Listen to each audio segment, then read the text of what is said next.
bersama dengan Tuan Samsudin Kadir yang merupakan seorang pengurusi kewangan. Assalamualaikum Tuan SK. Waalaikumsalam warahmatullahi wabarakatuh. Saya di mana tu, di pejabat di rumah? Di pejabat. Di pejabat. Okey, hari ini kita nak sembang-sembang dengan pendengar kita tentang tajuk yang sengaja kita pilihkan sesuai dengan konteks masa kita, COVID yang tak habis lagi ni. Kita di Malaysia sekarang ni gelombang ketiga kita kan, melalui fasa COVID, PKPB yang ketiga. Jadi tajuk kita COVID-19 titik bertindih catu belanja. Tanda soal kat ujung tu kan.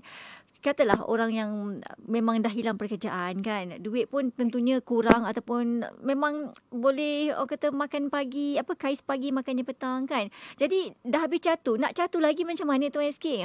Kan jadi perut kerengga lah pula nanti kan. Jadi di awal ni kita nak dapatkan gambaran ni. Di musim COVID ni memang kena catu ke tidak kan? Padahalnya bila dah ramai yang PKPB, ahli keluarga, sekolah semua ditutup, lagi ramai orang kat rumah, nak catu macam mana? Tuan SK silakan. Bismillahirrahmanirrahim. Ya Allah Tuhanku, ajarilah aku perkara yang aku masih jahil dan berilah aku ingat semula perkara yang aku sudah lupa. Amin. Ya Allah Tuhanku, tolong pemudahkan semua urusan kerjaku, tolong rombak mana-mana simpul pada lidahku supaya orang lain dapat memahami kata-kataku. Bakal-bakal ahli syurga yang dirahmati Allah, lagi disayangi Nabi, tuan guru, puan guru, jutawan-jutawan yang dermawan, hartawan yang budiman, dan semua sepupu yang dirahmati Allah, lagi disayangi Nabi.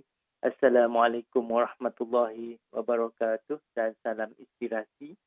Jadi pertama-tamanya sama-sama kita membaca doa kerana berdoa ini adalah untuk mengawal apa yang kita tidak boleh kawal ya. Jadi dalam musim COVID ni ada orang dah terputus, ada orang yang belum, ada orang banyak-banyak isu yang timbul ya. Sebelum ni mungkin gelombang pertama okey, gelombang kedua okey, gelombang ketiga dah surrender. Bekalan tu dah habis dah kena catu dah orang kata. Mungkin masa fasa pertama okey. Ada orang masa fasa pertama terus catuan dah.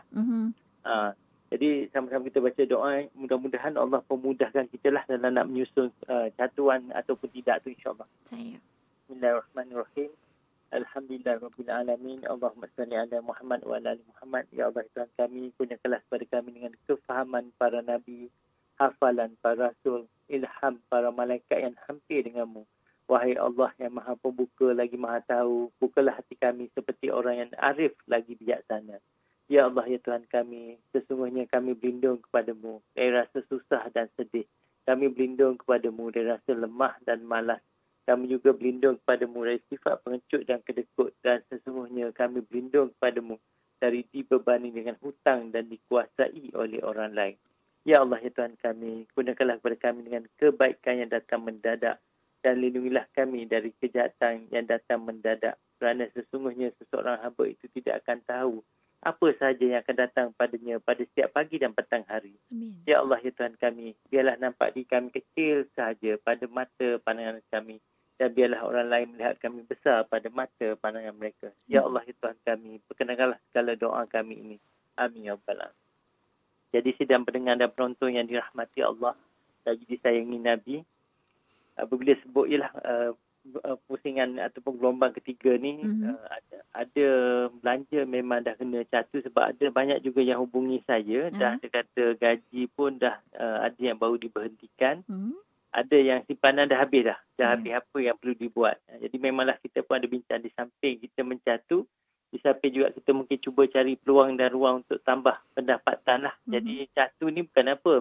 Kadang-kadang kita rasa kita dah berjimat. Kadang-kadang masih ada lagi celah-celah yang kita tak. Contohnya macam ikan. Sebab kita beri kecil makan ikan seko.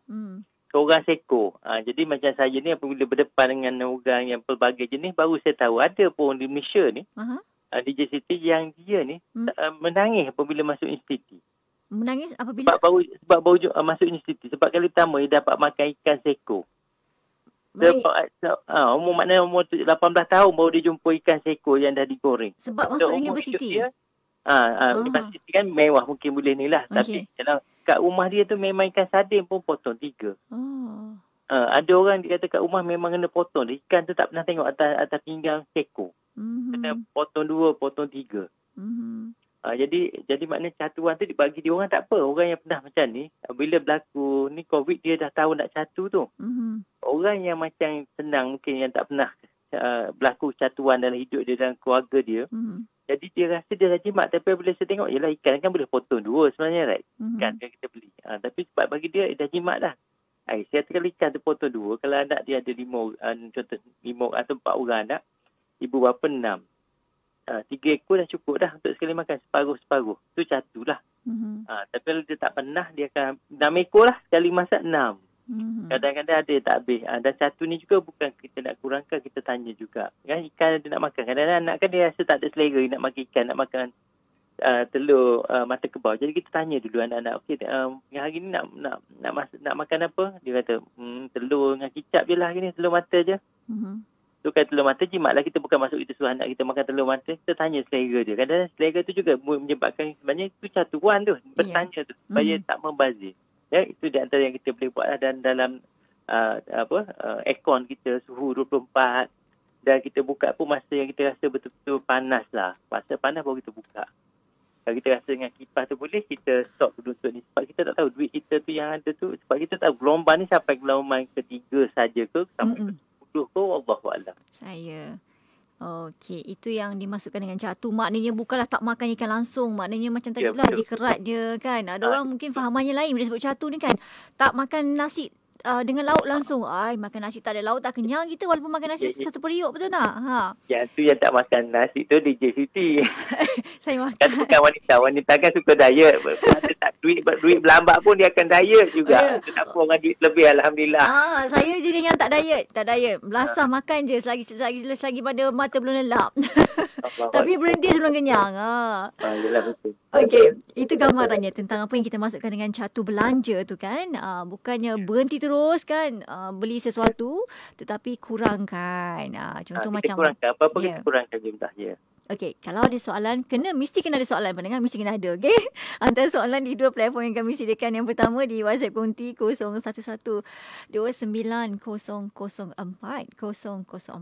okey, ataupun cara kedua like kami di IKIM FM, tinggalkan soalan anda di sebelah poster bijak wang tu. Okey, ini ada satu perkongsian pandangan daripada Hasbullah Mustafa. Terima kasih Hasbullah, katanya betul, dulu memang masa kecil memang diajar potong separuh ikan. Hingga sekarang dah besar masih takut-takut nak ambil seekor ikan. Itu didikan tu kan. Bagus. Kan betul saya kata, kita respon berdasarkan apa kita lalu. Betul tak Tuan SK? Betul, setuju. Kan? Orang yang tadi bagus sebab dia makan separuh dia jadi takut-takut. Itu dia bagi bagus. Orang tak terasa kita ambil separuh, right? Ambil seekor mungkin ya. Tapi macam DJ Siti sebut, memang ya, kita respon berdasarkan apa yang kita lalui. Lagi tak lalui, kita tak rasa perik susah orang yang melaluinya. Wallahualam. Betul sangat-sangat tu.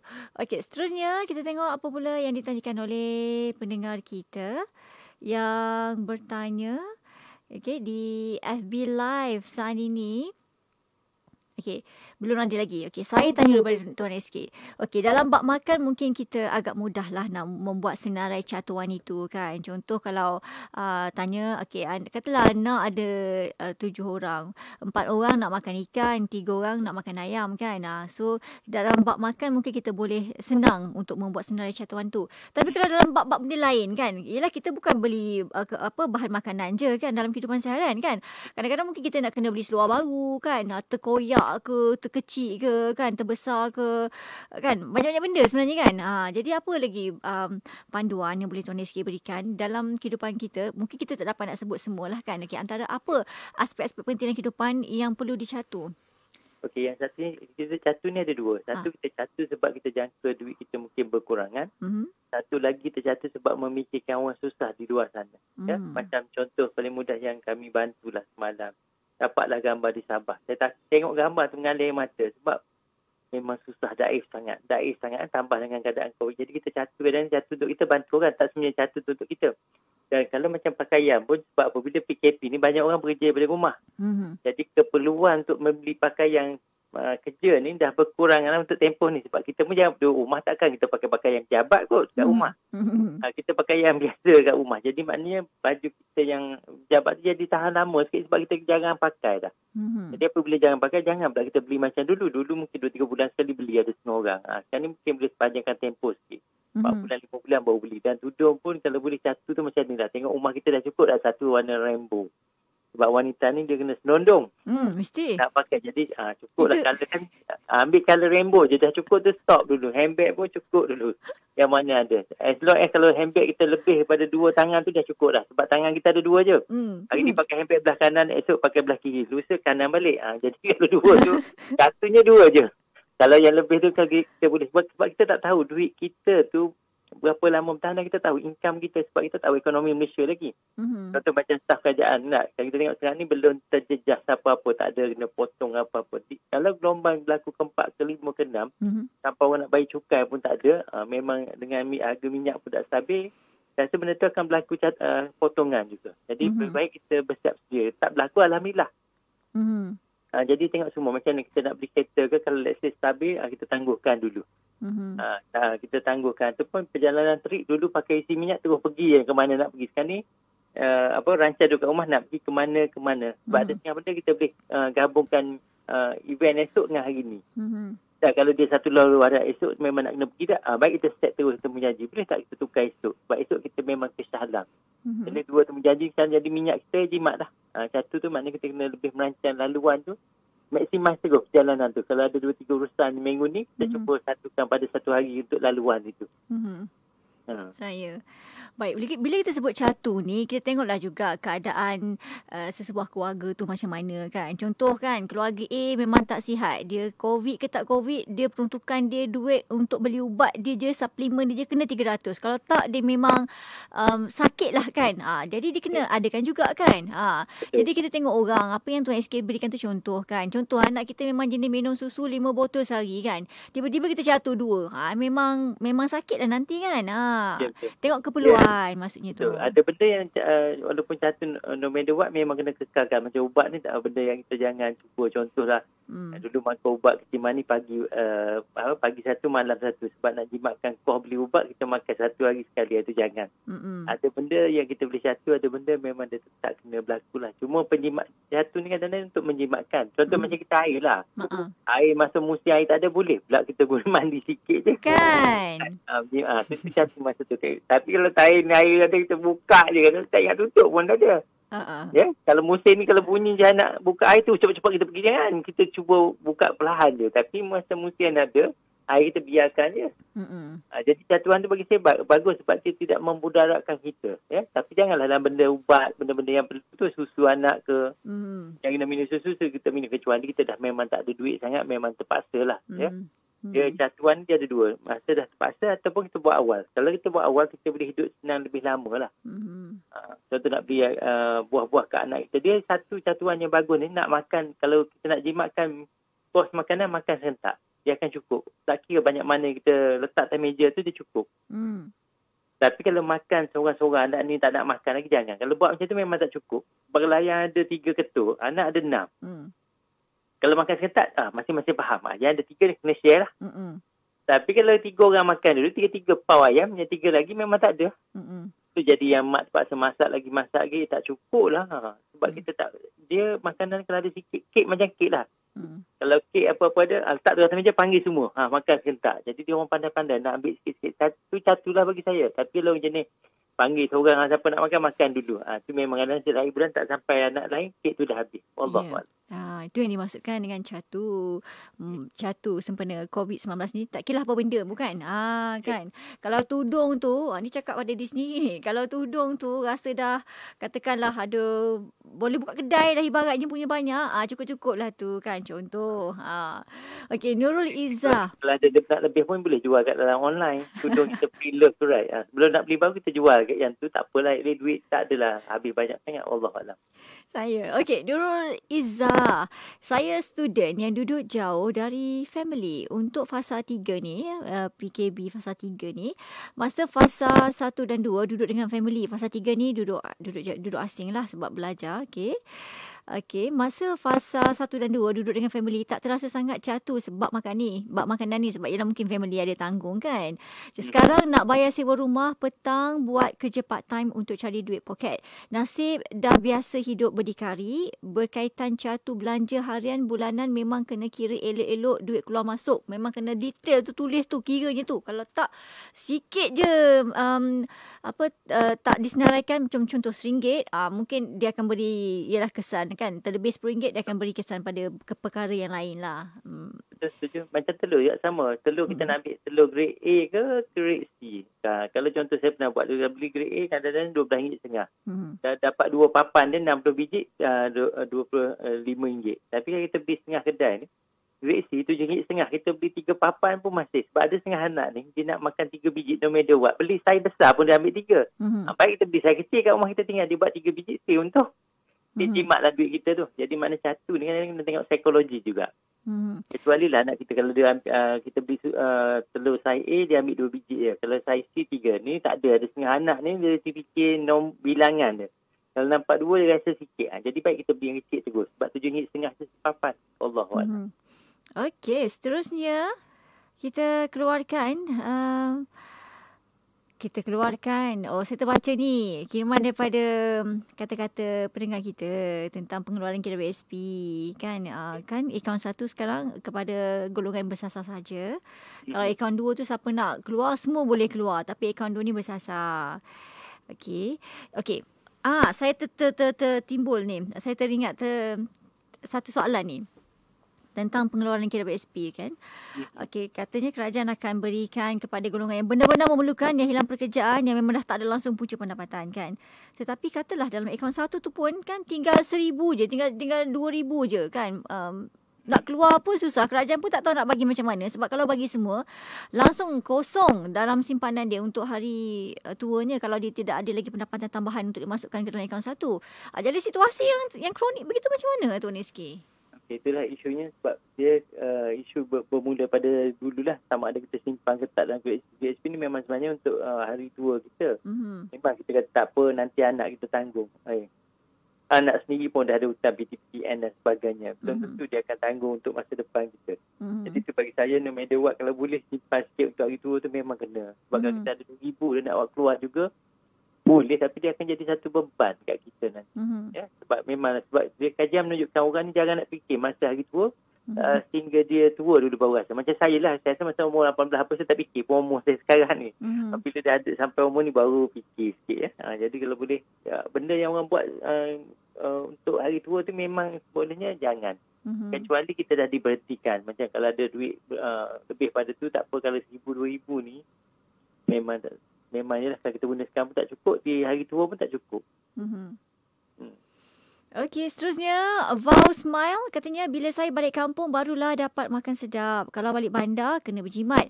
Makan sarapan itulah makan tengah harinya. Malam hanya makan buah saja, buah tempatan je. Saya setuju sangat-sangat, betul. Bila kita balik kampung kita jadi orang kaya sekejap ya. Sebab dia RM1 tu dia boleh beli banyak sikit. Kalau duduk bandar ni, kalau kuih RM1 2, kampung mungkin ada lagi yang 3, yang 4. 4 yang kita dapat.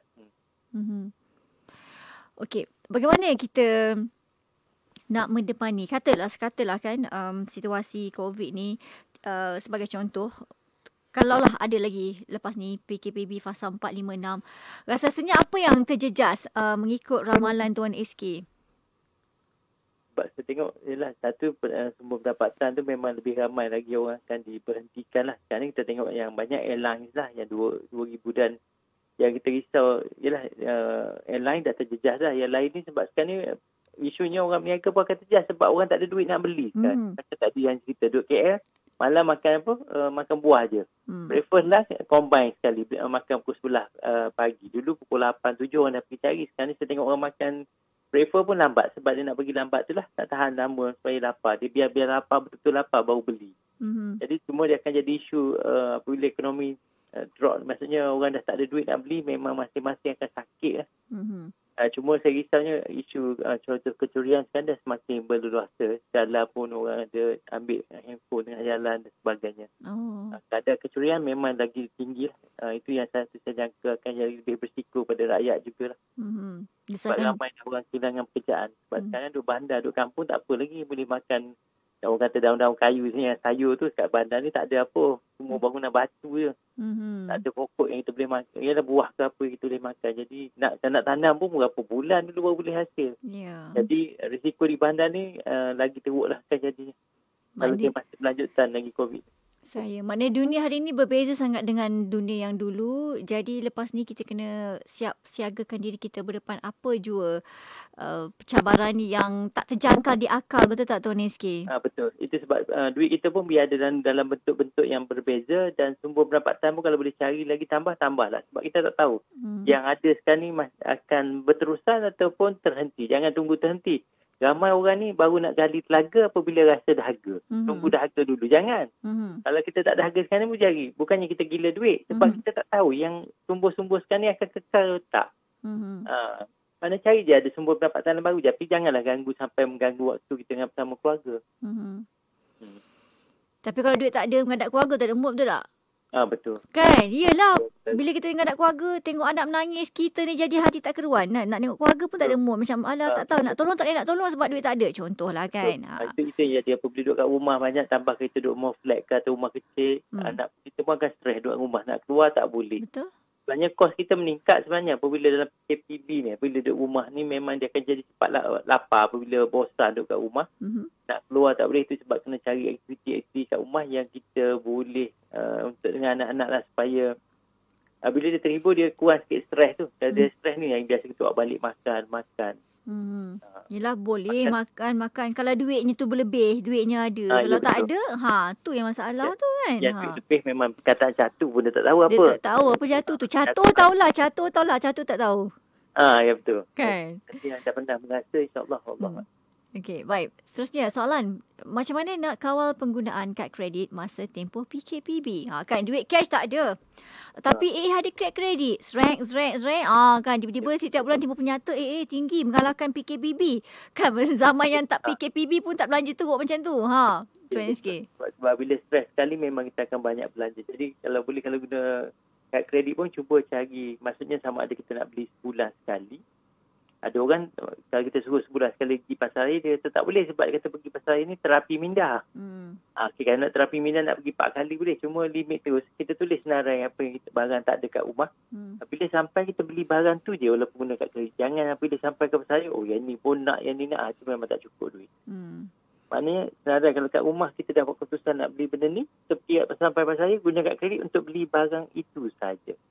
Barang yang kita senaraikan. Tak apa kita nak ada setengah, nak beli biskut Mary sikit, nak beli. Tak apa. Tapi keputusan tu buat di rumah tanpa kita tengok barang.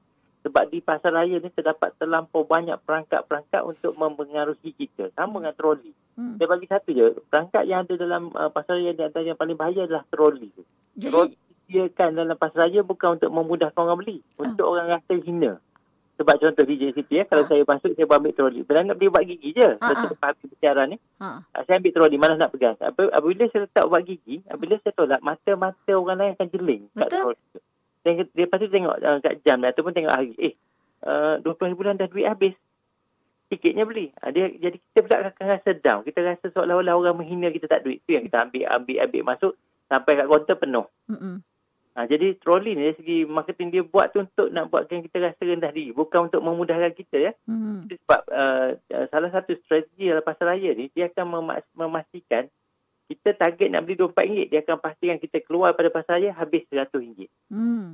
Dan satu lagi apabila beli dengan kad kredit ni, kajian mendapati siapa yang beli dengan tunai, kalau dia beli habis RM1,000, kalau guna kad kredit dia akan habis RM1,200. Dia akan ekstra lebih kurang 20% ekstra.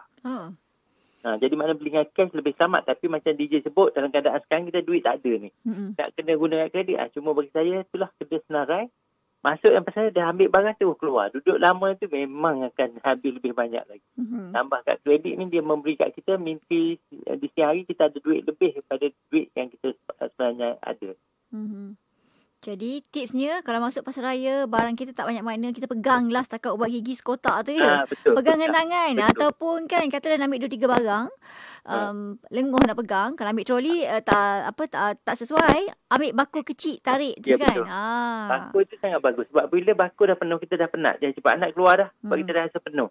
Tapi kalau kita buat troli lagi tak penuh, lagi tu kita dah isi.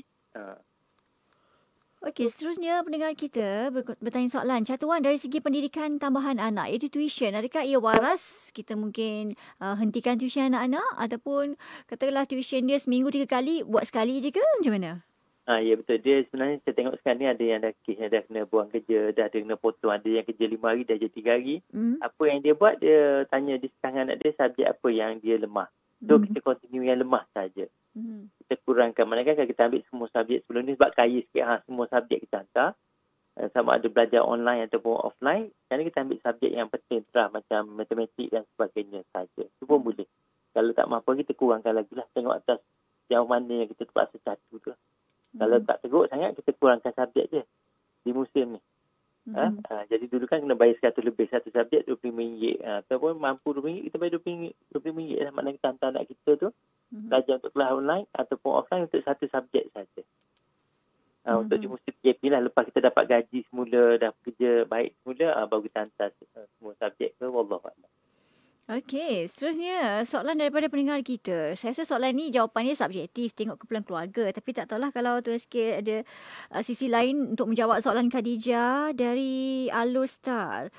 Okey, saya mengurangkan duit belanja dapur dari 800 ke 400 iaitu 100 seminggu untuk 5 orang. Adakah itu dikira catu? Okey, macam DJ Siti sebut ni memang dia subjektif. Kalau kurang tu memang kira catu lah. Kurang ya. Kadang-kadang mungkin sebelum kita berlebihan, dia satu ni tak sebenarnya orang tak cukup makan. Satu ni kadang dia melepaskan membazir tu tak ada. Macam air tak ada lah. Bila air tak ada, kita ambil air semayang. Satu botol air mineral yang 250 ml cukup. Tapi masa air penuh, satu baldi tak cukup untuk ambil air semayang. Sure. Jadi sebenarnya isu satu ni tak semestinya mengurangkan tak cukup zat. Dia kadang-kadang dia betul-betul kita kurangkan daripada normal. Kalau dulu kita hidup gaya hidup, sekarang terpaksa sara je. Kadang untuk hidup. Kalau dulu kita beli tudung, kita cari jenama. Sebab ni, sekarang ni kita cari sekadar tudung untuk menutup aurat je. Mana ialah colour tu kita pilih tapi tak cari jenama. Musim tu catu. Ataupun kalau dulu kita pakai jenama yang grade A punya. Bila satu mungkin kita grade B. Tengok atas setakat mana kemampuan kita lah. Kalau kita teruk sangat, baru kita beli tudung sekadar tudung je. Yang kita tukar warna je. Sebab tak ada jenama sebab jadi satu ni dia ada banyak. Tengok atas sejauh mana teruknya kewangan kita. Dan sebab kalau satu terlampau teruk, nanti kita semua jadi orang macam Somalia, kurus, kering je. Tak cukup zat, bahaya. Bagi saya satu ni dia ikut tengok situasi kewangan kita. Macam contoh dulu birthday, kita boleh beli seorang anak. Sekarang ni, okey, musim ni setahun kan di rumah, kita buat satu hari je. Birthday untuk semua orang. Itu satu juga. Ada satu lagi, okey, tahun ni tak ada birthday semua. Postpone tahun depan, kita beli 2 kek seorang satu sebab tahun ni ayah tak ada duit. Boleh. Tiga-tiga boleh. Kena tengok situasi. Okey, seterusnya Syafa Atusara. Katanya pasca COVID-19 mengubah persepsi saya terhadap makanan. Saya elak makan makanan yang bukan-bukan. Saya lebih mengutamakan makanan yang lebih berkhasiat dan juga murah. Saya memasak sendiri dan kurangkan gula. Ini juga usaha saya mengurangkan belanja. Betul? Kalau dulu mungkin kita banyak ambil benda yang yalah makanan-makanan ringan kan. Tak ada pun tak apa sebenarnya kan. Tapi katanya supplement of happiness boleh tapi jangan terlebih kan. Tapi bila pasca COVID ni kan pandai pula langsung tak ada makanan ringan tu kan. Dan dah pandai masak sebenarnya. Betul. Sebenarnya boleh pun hidup tapi sebab kadang-kadang ni lah dugaan dunia. Permainan dunia yang kita nak nikmati lah juga. Tapi bila dah jadi COVID ni tak apa. Kita tinggalkan mungkin. Kalau boleh tinggal terus lagi bagus. Sebab ikut pakar-pakar doktor buah pinggang pun kata makanan segera ni memang tak bagus. Kan nak makan pun dia suruh 6 bulan sekali je. Jadi tambah COVID ni mari duit kita pun kurang. Kita kena buat catuan. Kalau boleh elakkan tak apa. Itu benda yang bagus bagi saya. Baik, kita nak rehat seketika Tuan SK dan juga para pendengar. Kita akan kembali selepas ini. Jadi anda jangan ke mana-mana. Teruskan setia bersama dengan kami di IKIM Inspirasi Emporia Islami.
Kita kembali bersama saat ini para pendengar menerusi segmen Bijak Wang buat anda yang baru je dengarkan Radio IKIM, dan kita simbang-simbang tentang tajuk yang menarik hari ini para pendengar, iaitu tentang COVID-19 titik bertindih jatuh belanja. Dan ada soal kat ujung tu. Baik, ada soalan daripada pendengar kita. Mungkin juga mintakan pandangan ni saya rasa. Okey, Nurul Izzah, sebagai student, kalau bab makanan, bila duduk seorang ni, saya rela masak dari order delivery atau beli lauk dari luar. Pergi sini keluar beli lauk sendirilah kan. Okey. Sebab perbezaan belanjanya besar kalau beli makanan dari masak sendiri. Tuan SK, kadang-kadang saya rasa kalau kita memang jenis yang makan banyak, berbaloi lah kot kalau kita masak sendiri kalau hidup seorang. Tapi kalau jenis kita makan, selera kita macam standard orang biasa je. Bayangkan, kos nak beli bahan mentah dah berapa kan. Kalau beli makanan yang dah siap, mungkin tak sampai RM10 makan untuk tengah hari. Dan satu lagi untuk makan malam. Macam mana Tuan SK? Masak sendiri ke ataupun beli je? Mana yang lebih menjimatkan? Saya tengok dua-dua dia bagus. Dia tengok atas situasi orang. Tapi sebenarnya secara puratannya memang beli tu lebih jimat. Kecuali kita ni makan terlalu simple, memang masak ni contoh kita makan yang telur mata je, memang masak sendiri lagi jimat. Tapi kalau kita nak buat kari apa semua, kita nak beli bahan-bahan tu, contohnya bawang dan sebagainya. Kita tahan lama. Dan takkan kita nak, kalau kita masak sikit je dan jumlah kuantiti pun bukan boleh beli sikit. Untuk seorang makan sayur kita boleh beli satu serikat RM2, RM3. Tapi kita nak guna sikit je. Dan tu pun tangguh-tangguh 2-3 hari dah layu dah. Betul. Jadi ada situasi memang makan kat luar tu lebih bagus lah kalau kita duduk seorang dan sebagainya. Kalau ayam pun nak masak beli seekor, berapa hari nak beli seekor tu kalau kita makan seketul je. Jadi bagi saya ada situasi mungkin kita boleh pergi kat luar, yang mana ya kedai kat luar pun ada yang murah yang mahal. Ada yang mana sesuai dengan selera kita dan kita pun boleh tukar-tukar selera. Dan ialah kalau memasak, stok tu nak kena simpan banyak dan dia boleh mudah expire. Kalau setakat tungkis tak apalah. Cuma bagi saya kat rumah tu kita standby juga. Kalau kita dah tiba-tiba hari boring nak makan sekadar telur je, telur mata, baru kita masak kat rumah lah. Tapi kalau tiba-tiba kita nak makan, yelah yang selera sikit kita makan kat luar. Bagi saya campur pun boleh juga dua-dua. Tapi kalau seorang mungkin luar tu lebih jimat lah. Wallahualam. Okey, Eddie bertanya. Okey, apa pandangan kalau kita ni banyak e-wallet, maksudnya ada Touch and Go, ada e-wallet, macam-macam lah semua benda. Adakah itu lebih menguntungkan berbanding duit cash? Saya suka dengan perkataan tu. Ada orang raise, okey, e-wallet ni sebenarnya satu, kita terlepas peluang untuk melaburkan duit kita. Dia orang melabur duit kita. E-wallet ni kalau banyak tempat sangat dia melabur duit kita. Sebab apabila transfer duit kita daripada akaun bank ke dia orang dapat duit tu. Dia orang boleh letak dalam repo. Kan cas lagi kan? Ya. Kalau kita letak dalam macam tabung haji SB, kita dapat dividen dah. Jadi e-wallet ni sekadar ada Touch and Go, contohlah Touch and Go satu, yang lain satu cukup dah. Ataupun akaun bank kita dah ada dengan Touch and Go macam tu pun cukup dah. Tak payah ada banyak. Memang dia akan bagi free to free ni. Kita tak perasan yang kita habis duit lebih banyak lagi dengan ada tu. Dia gini, bisnes ni seni memindahkan duit daripada poket kita kepada poket dia. Kalau kita tak pandai tengok seni, memang kita terkena. Walaupun kita nampak ni untung, sebenarnya rugi. Ya, memang ada e-wallet, ada bagi free-free. Kita nak tengok dia ada keperluan tak kita kat situ. Macam sebelah 12. Perlu tak kita beli dengan diskaun? Kadang-kadang tudung rumah kita dah penuh ataupun baju kita dah penuh. Ya, jadi bagi saya dia falsafahnya simple. Buka e-wallet yang mana betul-betul memudahkan kita di semua tempat. Contoh kadang-kadang tak bawa kan, tinggal dompet kita ada e-wallet, boleh guna. Tapi kalau e-wallet banyak kadang-kadang kita tak ingat dah duit kita kat situ. Nak ambil balik tak boleh dah. Kita nak ambil balik kan, macam mana nak ambil? Lebih baik just satu je ada extra, yang lain semua letak dia dalam tempat pelaburan yang ada dividen, macam saya kata tamu haji, AC macam tu. Yang lain dalam akaun bank sikit, patut e-wallet mungkin satu je. Kalau saya rasa saya mungkin ada satu ke dua. Saya rasa Wallahualam. Okey, Nasruddin Muhammad Lazi.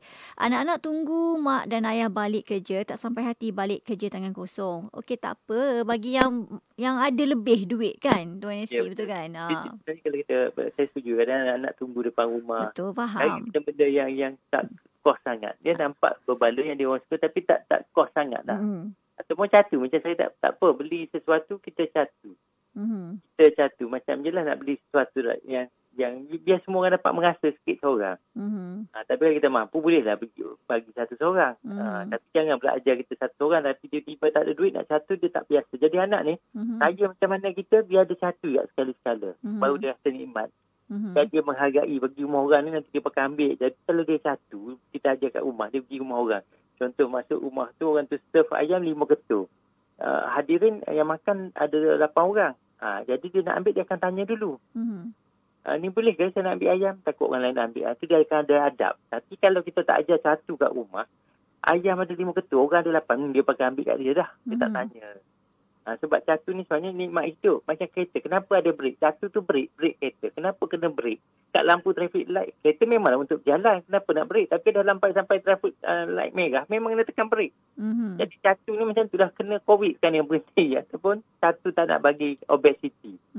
Penting satu ni, ni tak boleh kena satu dah rumah. Bukannya duit dah cukup sebab anak-anak dah jadi macam obesity dah musim PKP ni. Macam anak saya pun 2 orang pun macam dah nak jadi obesity dah.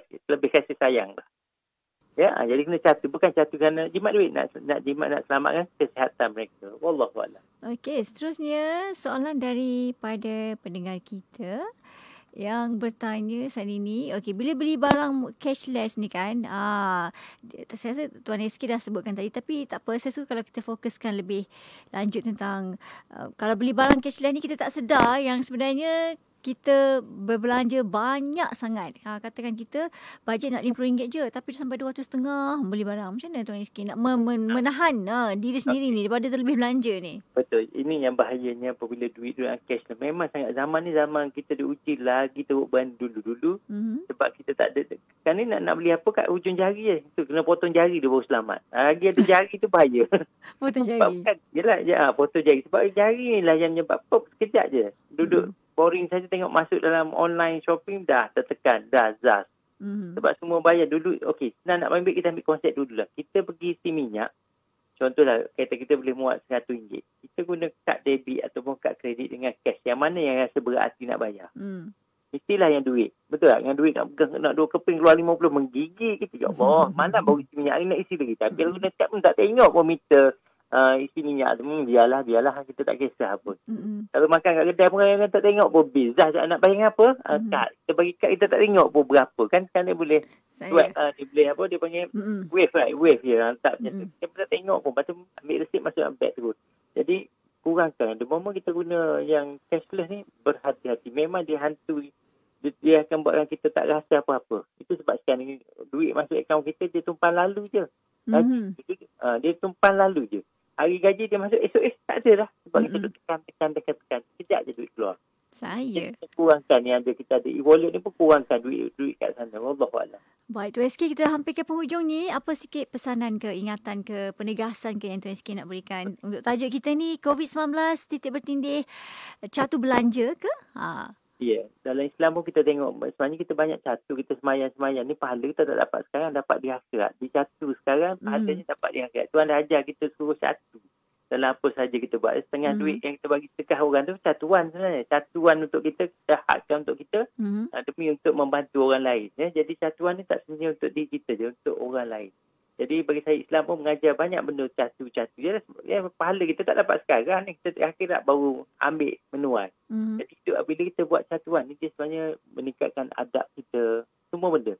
Menjimatkan kita, mengajar adik-beradik ataupun sesama anak supaya boleh bekerjasama untuk ambil share. Kan kalau ikan seekor potong 2 ni nikmatnya share. Belajar dia ada banyak kebaikan yang kita dapat belajar melalui catuan. Dan juga dapat memanjangkan tempoh duit kita, hidup, riwayat hidup tu panjang sikit duit RM10 kita tu. Wallahualam. Baik, terima kasih Tuan Samsudin Kadir, Perunia Kewangan, menerusi segmen Bijak Wang di Radio IKIM pada petang ni untuk tajuk kita COVID-19 titik bertindih catu belanja. Tanda soal kat ujung tu. Moga banyak yang dah pun dikongsikan itu dapat anda fikir-fikir timantara berdasarkan keadaan situasi keluarga masing-masing ya. Dalam kita nak membuat catuan ni. Dan terima kasih Tuan SK. Jumpa lagi. Assalamualaikum. Waalaikumsalam warahmatullahi wabarakatuh. Hanya Allah tahu yang tahu segala-galanya, sebenar-benarnya. dan yang sebetul-betulnya tentang topik yang kita bicarakan sebentar tadi. Oleh itu, maafkan saya. Wallahualam. Baik, terima kasih. Dan sekian daripada saya, Siti Rohani Surani. Terima kasih pendengar yang bersama dengan kita. Moga beroleh banyak tips yang berguna menerusi perkongsian kita pada petang ini. Jumpa minggu depan. Sehingga itu, Assalamualaikum warahmatullahi wabarakatuh.